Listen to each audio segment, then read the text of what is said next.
தாய் தமிழ் உறவுகளுக்கு வணக்கம். அதிமுக பெண் வேட்பாளர் விரட்டியடிப்பு. அதிமுக பெண் வேட்பாளர் விரட்டியடிப்பு என்ற தலைப்பில் இந்த காணொலியை நாம் காண்கிறோம். 2026 தமிழக சட்டசபை தேர்தல். அதிமுக பாஜக கூட்டணி அமைக்கப்பட்டுள்ளது. கடந்த 2021ஆம் ஆண்டும் நடைபெற்ற தேர்தலில் பாஜகவுடன் அதிமுக கூட்டணி அமைத்தது. இந்த முறையும் அதே போன்று பாஜகவுடன் கூட்டணி அமைத்து தேர்தலை சந்திக்கிறது.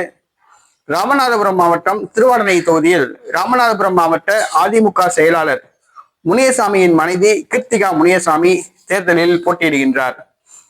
அவர் முதன்முறையாக திருவாடனை தொகுதியில் இஸ்லாமியர் சமூகத்து மக்கள் வசிக்கிற பகுதிக்கு சென்று ஓட்டு கேட்டார்.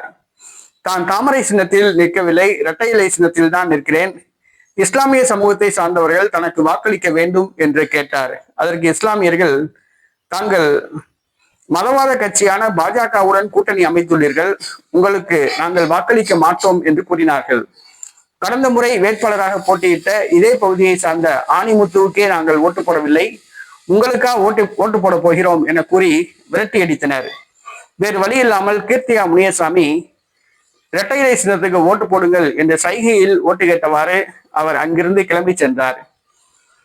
என்னதான் இருந்தாலும் பாஜகவுடன் அதிமுக கூட்டணி வைத்தாலும் கூட அதிமுக வேட்பாளருக்கு இஸ்லாமிய சமூகத்தினர் வாக்களிக்க மறுக்கிறார்கள். இதற்கு காரணம் மதவாத கட்சியான பாஜகவுடன் கூட்டணி அமைத்ததுதான் காரணம். பாஜக ஆள்கின்ற மாநிலங்களில் இஸ்லாமியர்கள் சுதந்திரமாக தொழுகை நடத்த முடியவில்லை. பள்ளிவாசல்களில் ஒளிபெருக்கி அமைத்து ஒளிபரப்ப முடியவில்லை. தொழுகைகள் நடத்துவதற்கு இஸ்லாமியர்களுக்கு பாஜக இடையூறு பண்ணுகிறது. மேலும் கோத்ரா ரயில் எரிப்பு சம்பவத்தை மறக்கவில்லை. அயோத்தியில் பாபர் மசூதி இடிக்கப்பட்ட பொழுது 1,00,000 முஸ்லிம்கள் கொல்லப்பட்டதை அவர்கள் மறக்கவில்லை. பாரதிய ஜனதா கட்சி என்று சொன்னால் அது ஒரு மதவாத கட்சி என்பது ஒரு கரைபடிந்த ஒரு இமேஜ் ஏற்பட்டுவிட்டது. ஆக இஸ்லாமியர்கள் பாஜக கூட்டணி கட்சி வேட்பாளரான அதிமுக வேட்பாளர் கிருத்திகா முனியசாமி அவர்களை விரட்டியடித்துள்ளார்கள். ஆக வருகிற சட்டசபை தேர்தலில் இஸ்லாமியர்கள் அதிமுகவுக்கு ஓட்டு போட மாட்டார்கள் என்பது மட்டும் உண்மை.